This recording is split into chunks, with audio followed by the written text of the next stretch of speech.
राजेंद्र, आपसे समझना चाहूंगी, पहाड़ी इलाकों के हालात तो बेहद खतरनाक है। लगातार डरावनी तस्वीरें सामने आ रही है। मैदानी इलाकों की अगर बात करें तो वहां पर भी लोगों की समस्याएं कम नहीं है। जलभराव के चलते बड़े बड़े शहर डूब रहे हैं। जी देखिए, मैं सबसे पहले तो आपको बता दूं कि सरकारें लगातार जो है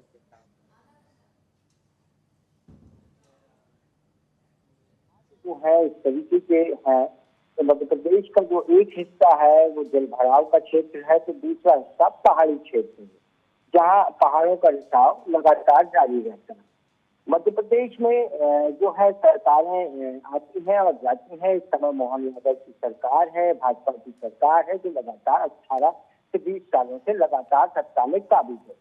लेकिन प्रशासन कितना भी सख्त हो, प्रशासन कितना भी वाद दावे कर ले कि उसने जो भी किया जनता के हित में किया, लेकिन ये सब नाकारा सा साबित हो रहे हैं। हालांकि मौसम विभाग ने फिर एक चेतावनी दी है। 48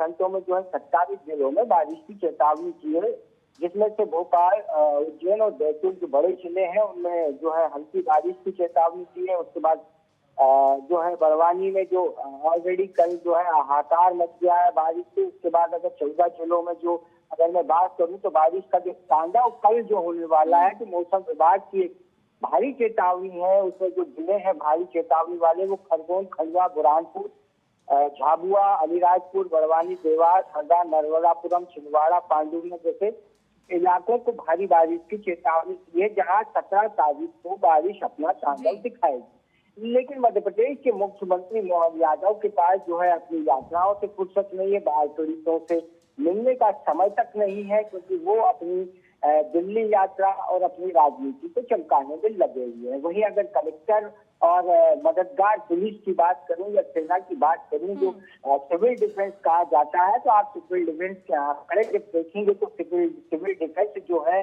जिसको होम गार्ड भी कहा जाता है, वो सरकारी बंगलों पर ड्यूटी में लगी हुई है। बिल्कुल राजेंद्र, यानी कहीं ना कहीं कहा जा सकता है कि जो आम जनता है उनकी अनदेखी की जा रही है। उनकी समस्याएं तो जस की तस बनी हुई है।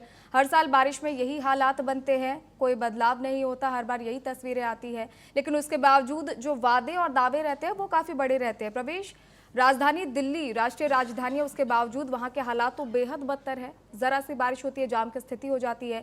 और रेखा गुप्ता जो नई मुख्यमंत्री बनी अब दिल्ली की, उन्होंने साफ तौर पर कहा था कि भाई आम आदमी पार्टी ने दिल्ली का कबाड़ा कर दिया, हम नई तस्वीर लाएंगे। ये नई तस्वीर है।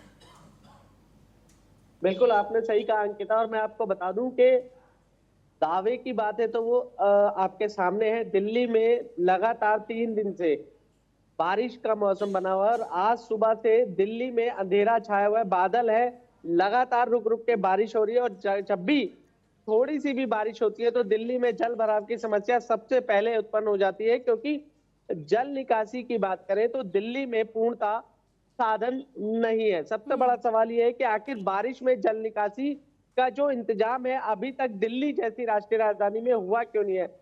फिलहाल सभी पार्टियां इस पर राजनीतियां करती हुई नजर आती हैं। और मैं सीधे तौर पर कहूं तो दिल्ली में कल के लिए भी जो है सीधे तेज हवाओं के साथ बारिश होने का अनुमान मौसम विभाग ने जताया है। इसके अलावा 23 अगस्त तक दिल्ली में लगातार बारिश होने का अनुमान दिया है। और इसके अलावा हिमाचल और उत्तराखंड की जो बारिश का पानी है वो भी यमुना का जल स्तर धीरे धीरे करके बढ़ा रहा है। तो दिल्ली में कहीं ना कहीं इस बार मैं कहूं बारिश कहीं ना कहीं लोगों को परेशान करने का सबब बन रही है। और लोगों को विशेष रूप से यातायात को लेकर दिल्ली में प्रमुख समस्या खड़ी हो जाती है।